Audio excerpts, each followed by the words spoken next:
Park Do-in opened his eyes and saw nothing but white light. For a moment, he thought he was dead. The last thing he remembered was fire. His ship, the small reconnaissance vessel he'd been flying for 3 months, had torn apart like paper. Something had grabbed it from the darkness of space. Something invisible and powerful. The alarms had screamed. The metal had twisted. And then there was only burning and falling and the cold touch of the void. But dead men do not feel pain. And Do-in felt pain everywhere. He tried to move his fingers first. They responded slowly, like they belonged to someone else. Then his arms. His legs. Everything worked, but everything hurt. He was lying on something soft. Not the hard floor of his broken ship. Something that felt almost alive under his back. The white light faded as his eyes adjusted. He was in a room with pale blue walls. The walls seemed to move slightly, like they were breathing. The ceiling glowed with soft light that had no source he could see. There was no window, no door that he could find. Just smooth walls that curved into each other. His uniform was gone. Someone had taken it while he slept. In its place, he wore thin fabric that shimmered like oil on water when he moved. It was comfortable, but it was not his. That bothered him more than the pain. Do-in sat up slowly. His head spun, but he forced himself to stay upright. He looked at his body. He remembered having wounds. Many wounds. Burns on his arms. A deep cut on his chest where something sharp had hit him during the crash. But now his skin was smooth. Pink and new in some places, but whole. Someone had healed him. A sound made him turn his head. Part of the wall was opening.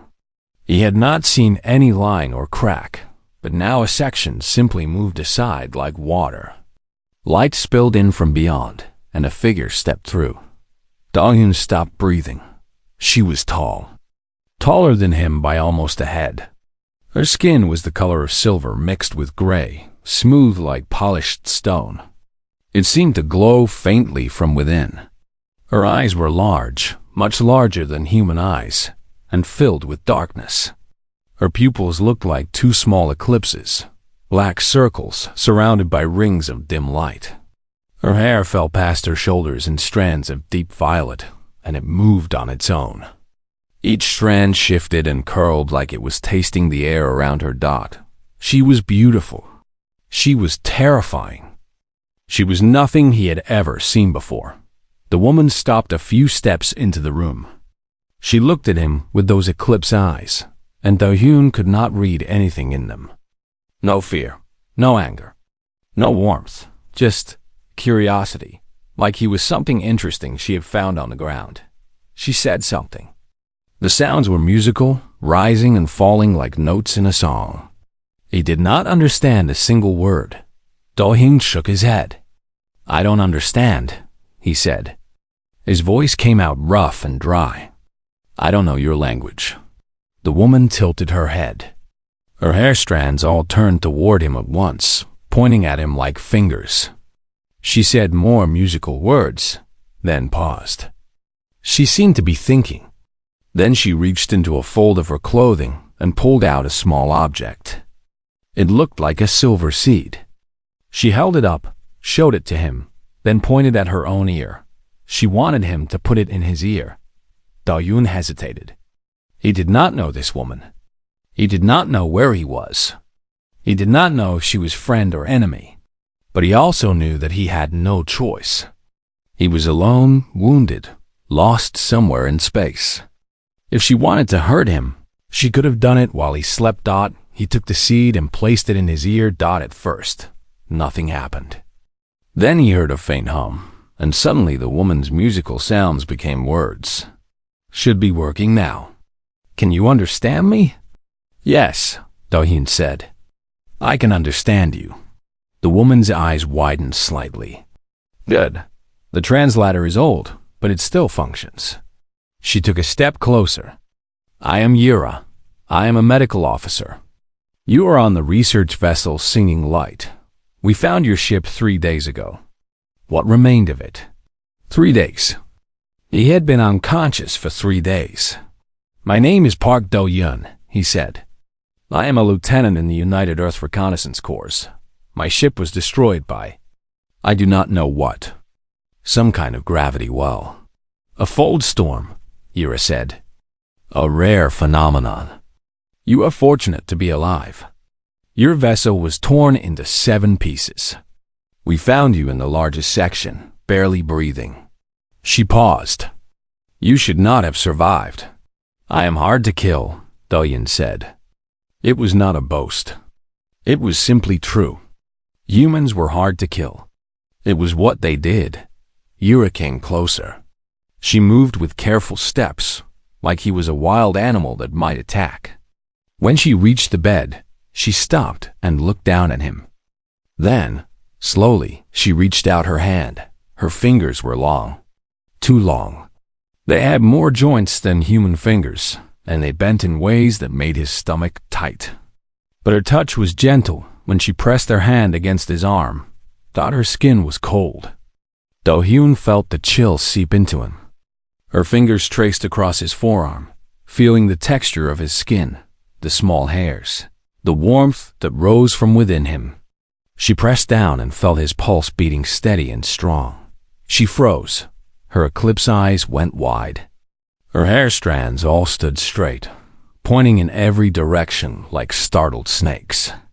She pressed harder on his arm, feeling his heat, his blood moving, the way his skin yielded under pressure and then pushed back. "This is wrong," she whispered. "This is all wrong. What do you mean?" Do-hyun asked. Ira looked at him. Her face had changed. The curiosity was still there, but now it was mixed with something else. Something like fear. Something like wonder. "You are not from our race," she said, her voice barely above a breath.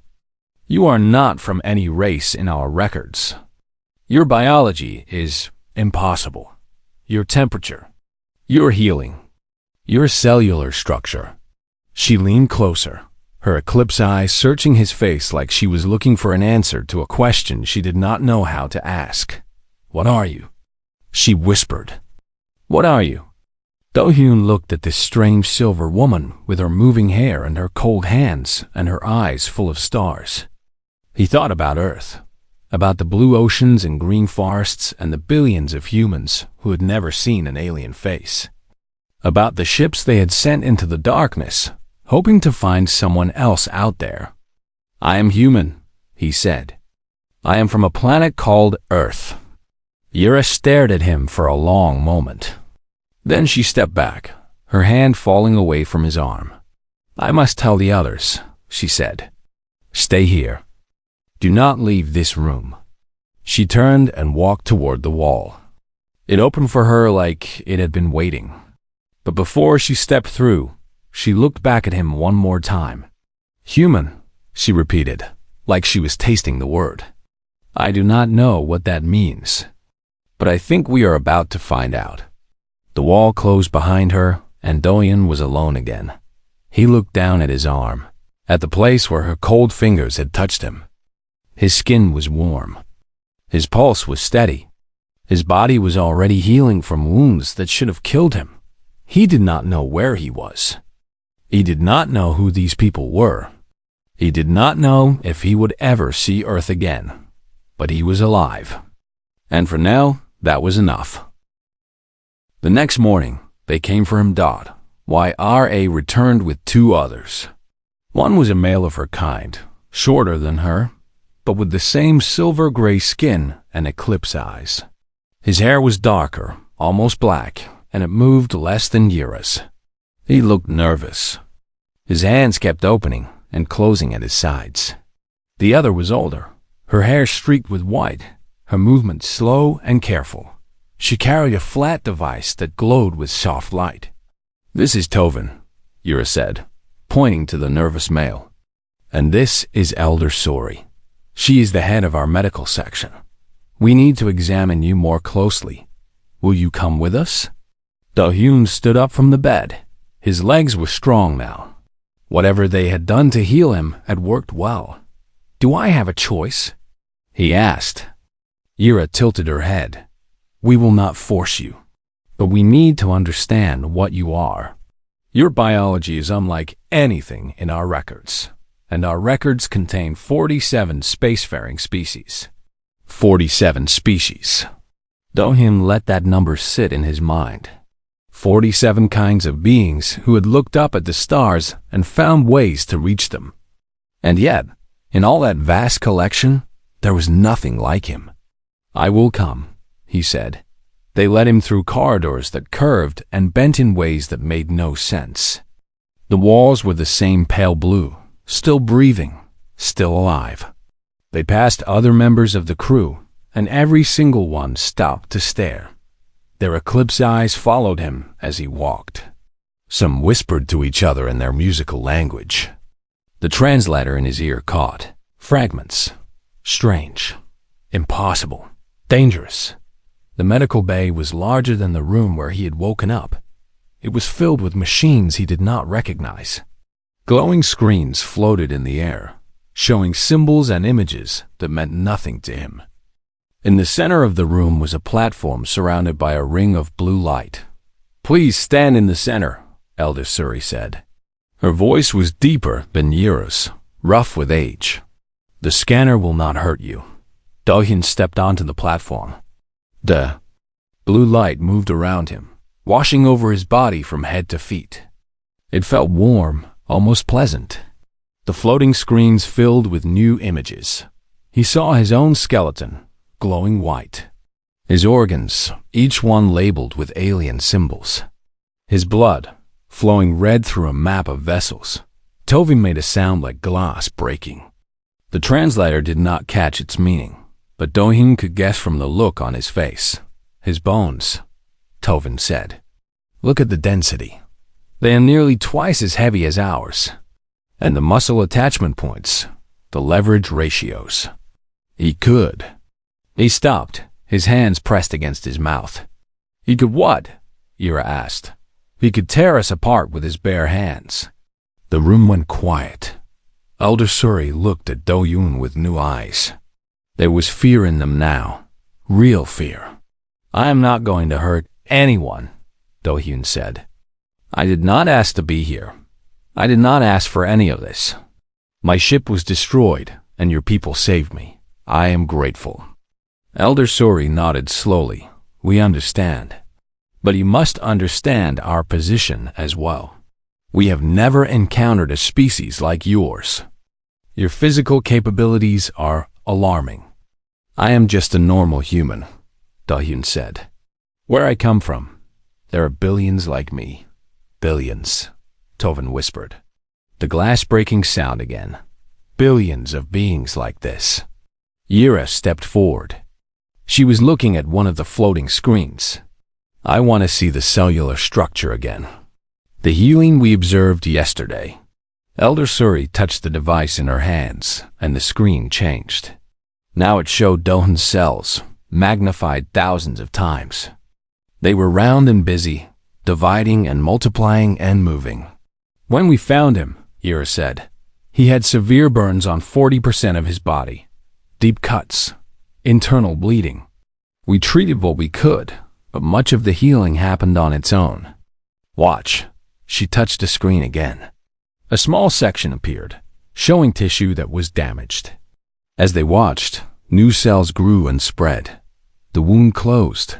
The damage disappeared. That was 6 hours, Ira said. A wound that would take one of us 20 days to heal. He did it in 6 hours.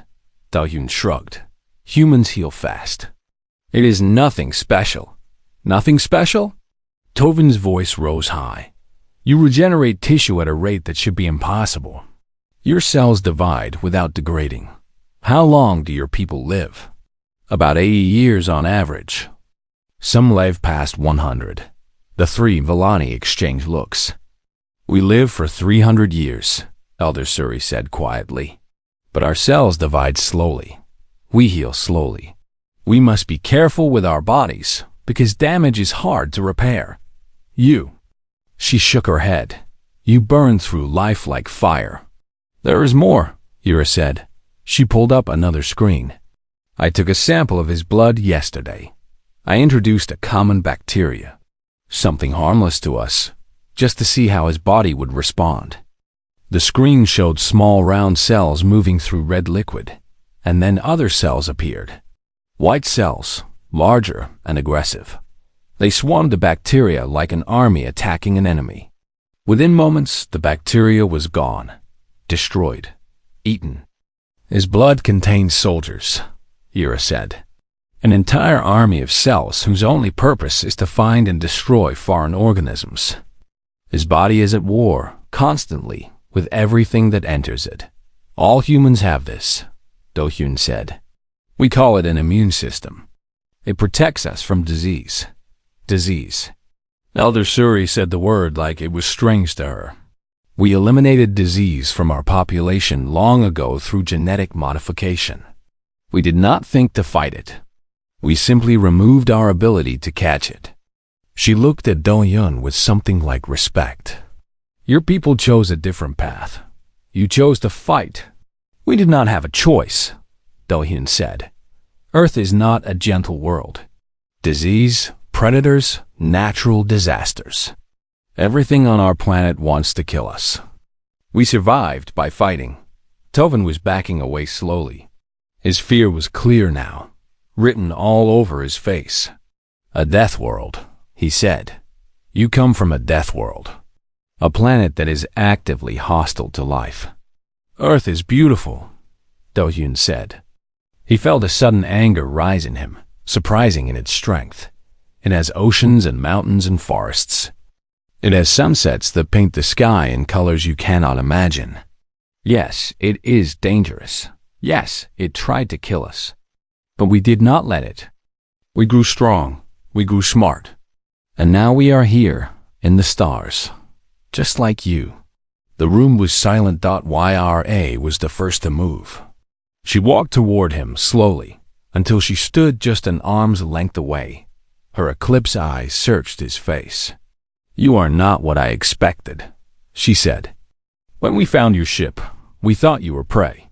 Something small and weak that had wandered into the void and been crushed by it. But you are not prey. No, Do-hyun agreed. We are not. Then what are you? Do-hyun thought about the question. He thought about human history, all the wars and plagues and disasters. All the times they should have died and did not.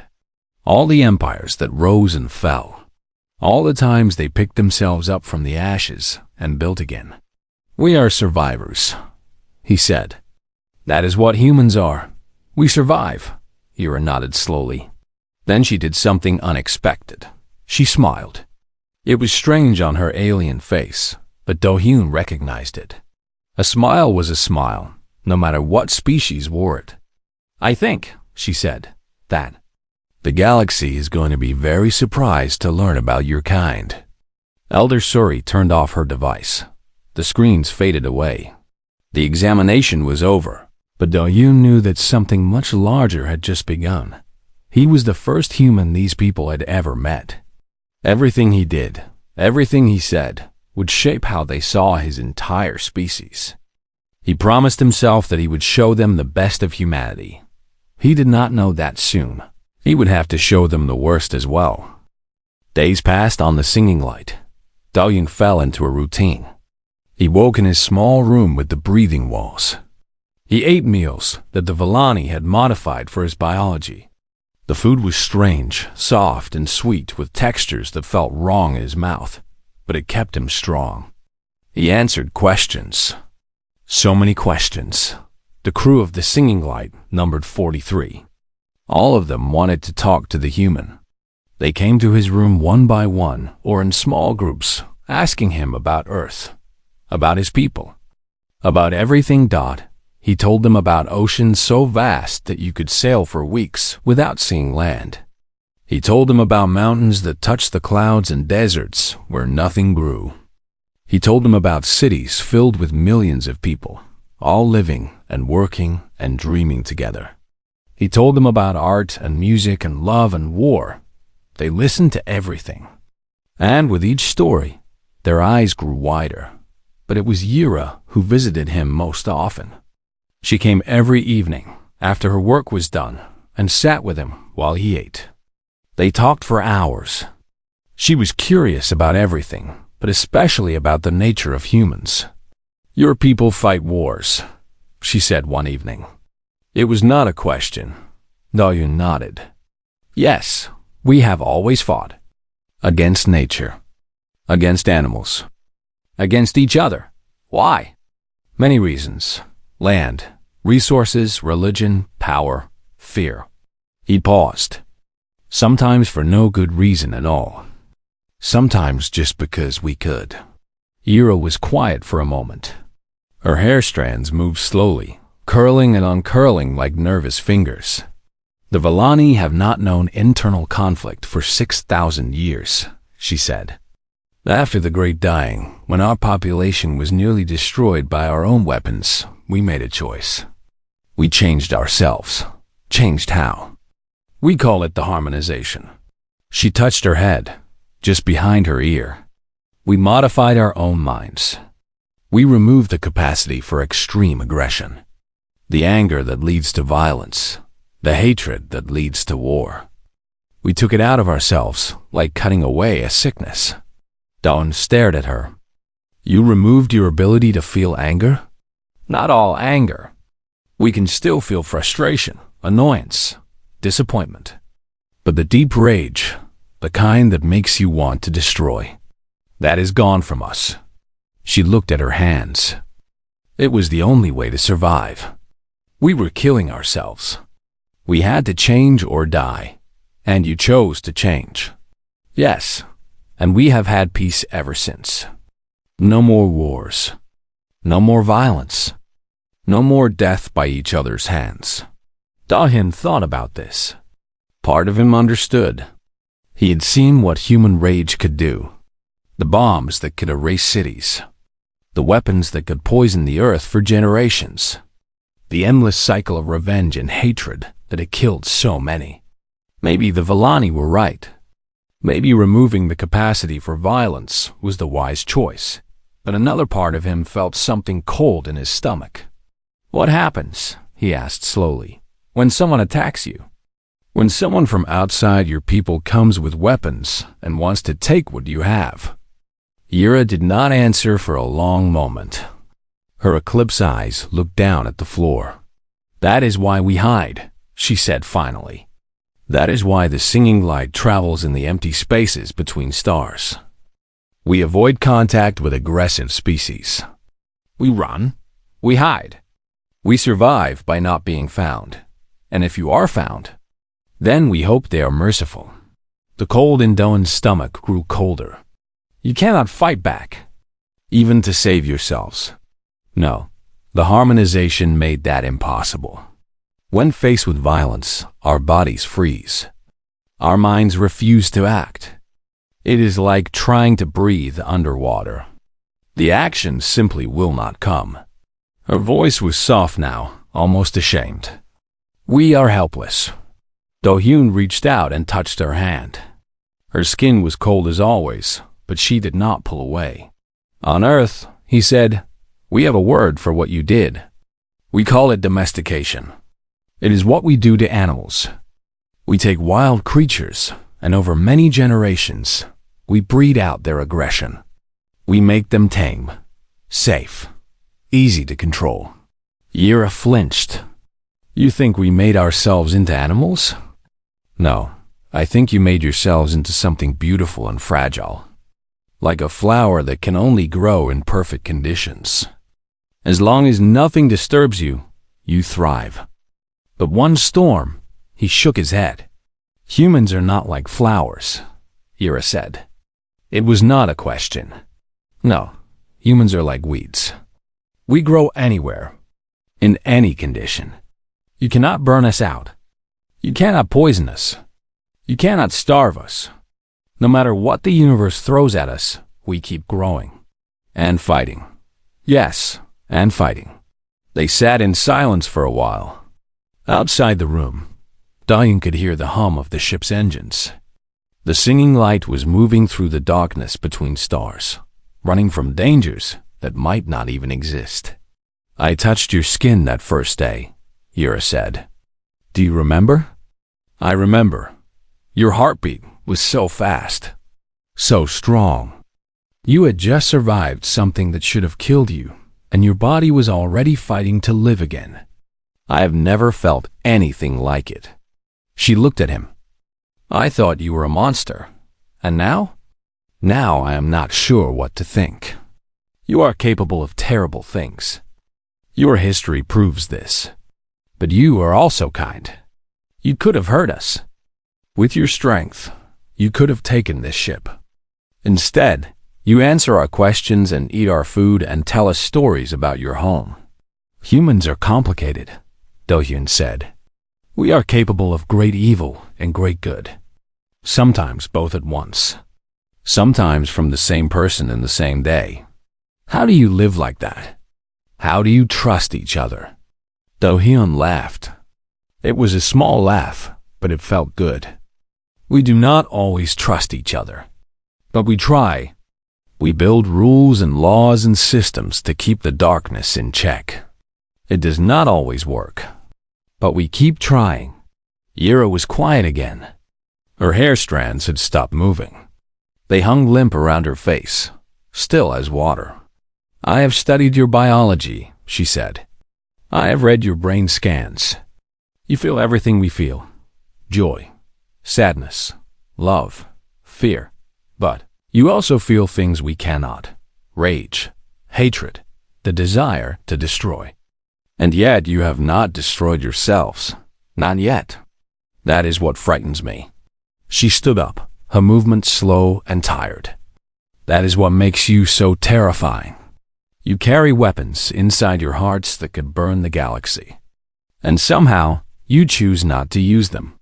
Not always, Do-hyun said. Not perfectly. But most of the time, yes. We choose not to. Yura walked to the door. The wall began to open for her. But she stopped and looked back at him. The galaxy believes that intelligence and aggression cannot exist together forever. That species must choose peace or destruction. We chose peace by cutting out our aggression. Others chose destruction and killed themselves. Her eclipse eyes met his. But you chose both. And you are still here. Yes, Do-hyun said. We are still here. Yura nodded slowly. Perhaps the galaxy is wrong. Perhaps there is another way. She stepped through the door. Good night, human. Sleep well. The wall closed behind her, and Do-hyun was alone. He did not sleep well that night. He lay in the darkness, thinking about flowers and weeds and the thin line between strength and destruction. He thought about home. About all the people who had never seen an alien sky. About the children who were born and the old who died. Never knowing that somewhere in the darkness, a single human was representing their entire species. He hoped he was doing it right. He hoped he was showing them the best of what humanity could be. But deep inside, in the place where the rage lived, he knew that before this was over, he might have to show them something else, something darker, something human. The alarm woke Do-hyun from a dreamless sleep. Thought it was not like any alarm he had heard before. No sirens, no bells. Instead, the walls of his room pulsed with red light, and a low tone vibrated through the floor and into his bones. It felt like the ship itself was afraid. He was on his feet in seconds. The door opened before he reached it, and he ran into the corridor. Crew members were everywhere, moving in the same direction. Their faces were pale, their eclipse eyes wide with terror. Their hair strands pressed flat against their heads. They did not speak. They did not need to. Do-hyun could see the fear on them like a second skin. He grabbed the arm of a passing male. It was Tovin, the nervous one from the medical examination. What is happening? Tovin made the glass-breaking sound. His whole body was shaking. Harvesters. 3 ships. They came from nowhere. They have disabled our engines. Harvesters? What are harvesters? Raiders. Slavers. They take ships. They take people. Tovin's voice cracked. They take everything. Do-hyun released him. Where is Yura? Medical Bay.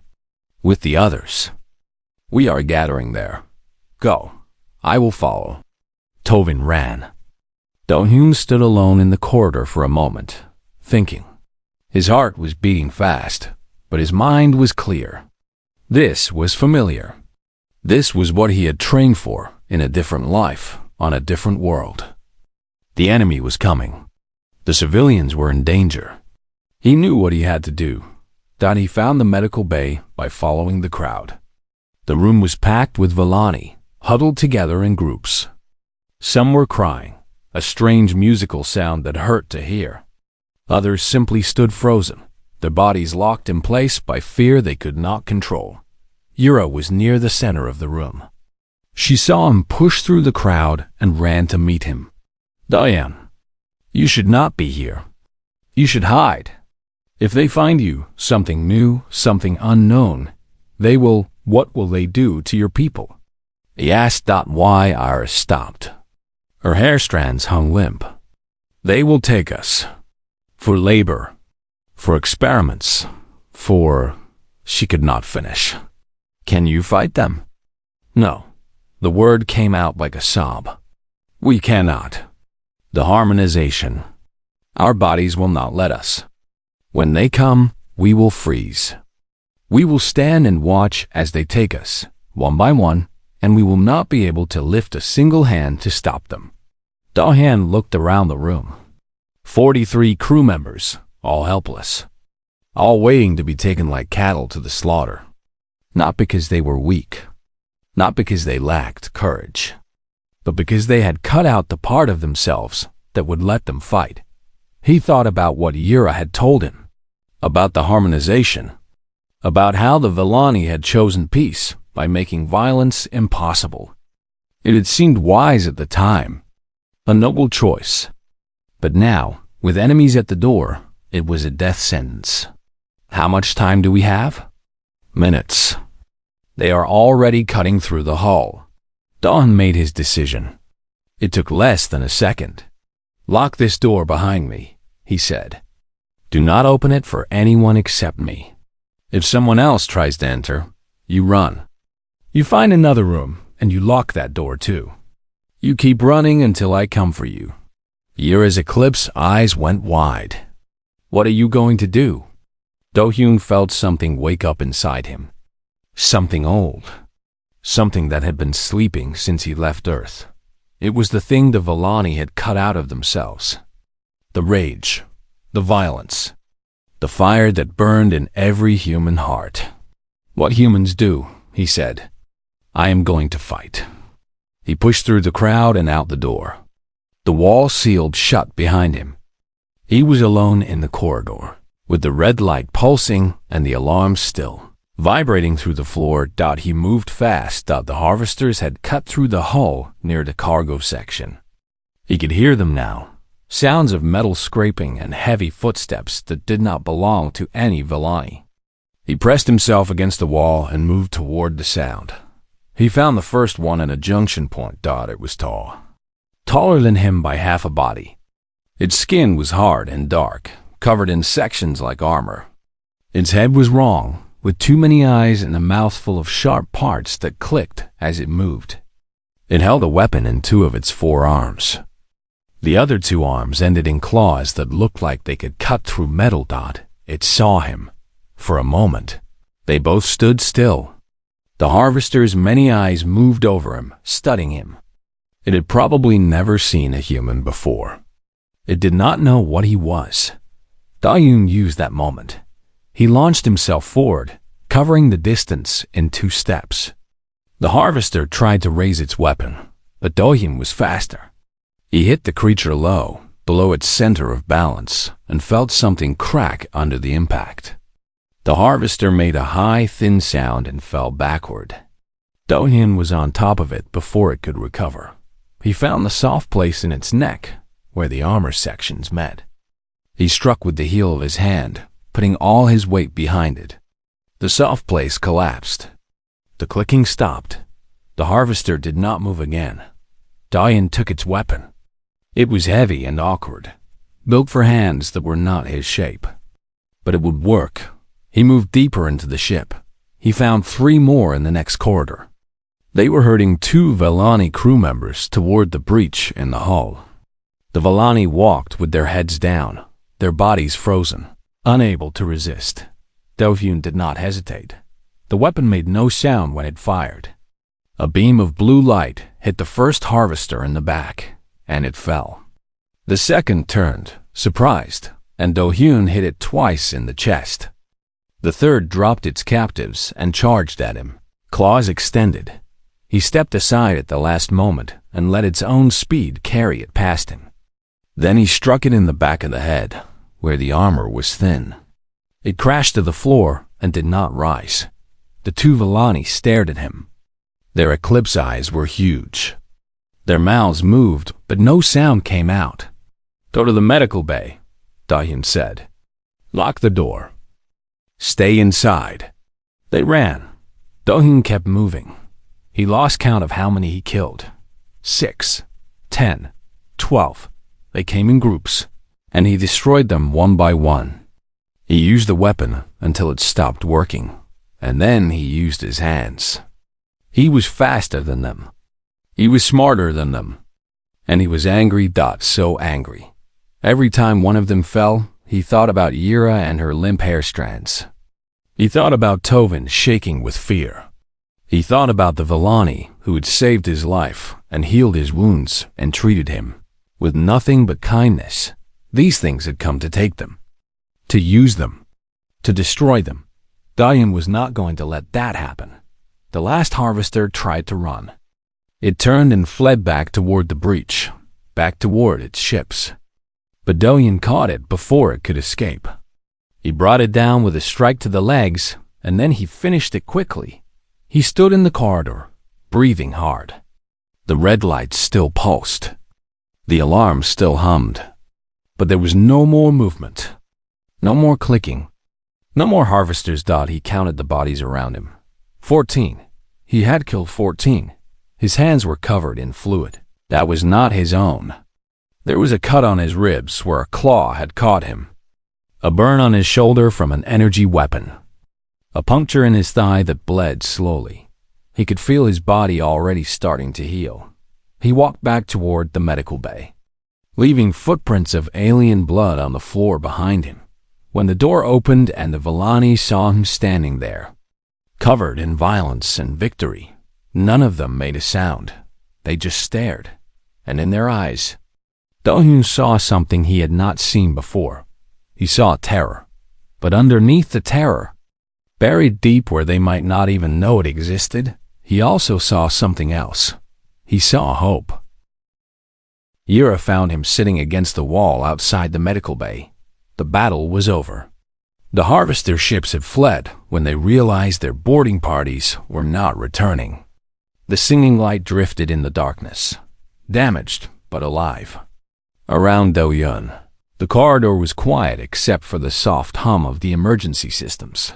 He was covered in things he did not want to name. The fluid from the harvesters had dried on his skin and clothes, leaving dark stains that cracked when he moved. His own blood mixed with it from the wounds he had taken. The cut on his ribs was already closing. The burn on his shoulder had faded to pink. The puncture in his thigh would be healed by morning. But he did not feel healed. Yura knelt beside him. Her movements were slow, careful, like she was approaching something dangerous. Her hair strands moved toward him, then pulled back, uncertain. "You killed them," she said. Her voice was quiet. "Yes, all of them." "Yes." She was silent for a moment. Do-hyun did not look at her. He stared at his hands instead, at the fluid that covered them, at the evidence of what he had done. "I have never seen anything die before," Yura said. "Not like that. Not by violence. I have seen sickness take the old. I have seen accidents claim the unlucky. But I have never seen one being end another through force."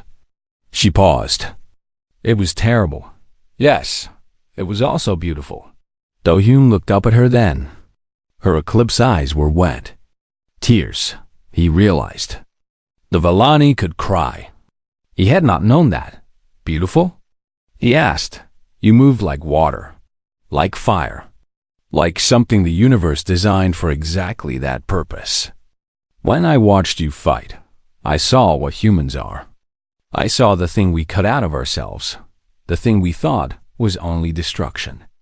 She touched his arm, her cold fingers gentle on his warm skin. But it was not only destruction. It was protection. It was love. Do-yoon shook his head. I killed 14 living beings. There is no love in that. They came to take us, to hurt us, to end us. And you stopped them. Yura's voice grew stronger. You did what none of us could do. You used your violence to protect those who could not protect themselves. How is that not love? Do-hyun did not have an answer. The rage was gone now, drained out of him like blood from a wound. In its place was something empty and cold. He had killed before, in training simulations, in tests that felt almost real. But this was different. This was actual death, delivered by his own hands. He should feel guilty. He should feel horror at what he had done. But when he looked inside himself, he found only a quiet satisfaction. The Vellani were safe. Yura was safe. That was what mattered. Maybe that made him a monster, or maybe it just made him human. We need to send a message, Yura said. She stood up and offered him her hand. The collective needs to know what happened here. They need to know about you. Do-hyun took her hand and let her pull him to his feet. His legs were steady. His body was strong. Already the wounds were fading. What will you tell them? Yura led him through the corridors. The crew members they passed looked at him differently now. Some still showed fear, but others nodded as he passed, a gesture of respect that crossed species boundaries. He had saved them. They knew it. He knew it. The communications center was near the front of the ship. It was a small room filled with equipment that Do-hyun did not recognize. Elder Suri was there, along with Tovin and several others. They all fell silent when he entered. We are ready to transmit, Elder Suri said. Her voice was steady, but her hands shook slightly. The message will reach the collective in 6 days. They will send ships. They will come for us. Good, Yura said. She turned to Do-hyun. I would like you to hear what I am going to tell them. It concerns your people. Do-hyun nodded. Go ahead. Yura stepped to the center of the room. A light activated above her, bathing her in soft blue. The recording had begun. This is Medical Officer Yura of the research vessel. Singing light. I am sending this message to the Vellani Collective with urgent information regarding a new species. She took a breath. Her hair strands moved slowly, thoughtfully, as she spoke. 12 days ago, we recovered a single survivor from a destroyed reconnaissance vessel. The survivor is a member of a species that calls itself human. He comes from a planet called Earth, located in an unmapped region of the outer spiral arm. Humans are not in our records. They are not in any records we have access to.